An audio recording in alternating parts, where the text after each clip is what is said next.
শীতের মৌসুমে কষ্ট উপেক্ষা করে ওযু করা। শীতের সময় ওযু করতে খুব বেশি আরাম লাগে না, সাধারণত কষ্ট লাগে, ঠিক না বেঠিক? এই কষ্ট উপেক্ষা করে যারা ওযু করে তাদেরকে এই ওযুর মাধ্যমে আল্লাহ রাব্বুল আলামিন তাদের ছোটখাটো যত গুনাহ আছে সমস্ত গুনাহগুলো মাফ করে দেন এবং আল্লাহর কাছে জান্নাতি হিসাবে, ঈমানদার হিসাবে তাদের মর্যাদা এবং মর্তবা আল্লাহ তাআলা প্রমোশন করে বৃদ্ধি করে দেন, উপরে উঠায় দেন।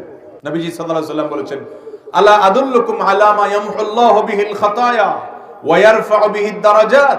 তোমাদেরকে আমি এমন কি আমলের কথা বলে দিব না যে আমলগুলো গুনাহসমূহ মাফ করে দেয় আর আল্লাহর কাছে মর্যাদা বৃদ্ধি করে দেয়। সাহাবায়ে কেরাম আমলের পাগল ছিলেন, আল্লাহর কাছে মর্যাদা বৃদ্ধি হোক সেটা চাইতেন। তারা বলতেন, অবশ্যই বলুন ইয়া রাসূলুল্লাহ। তখন নবীজি সাল্লাল্লাহু আলাইহি সাল্লাম যে কয়েকটি আমলের কথা বললেন, এর ভিতরে একটা আমল হলো ইসবাগুল ওযুই আলাল মাকারিহ। কষ্ট হয়, এরপরও ওযু করতে কার্পণ্য করে না। অতএব শীতের মৌসুমে যত কষ্ট হবে সমস্ত কষ্ট উপেক্ষা করে হলেও ওযু করার মতো সৎ সাহস থাকতে হবে। আস-সুন্নাহ ফাউন্ডেশন, উম্মার স্বার্থে সুন্নাহর সাথে।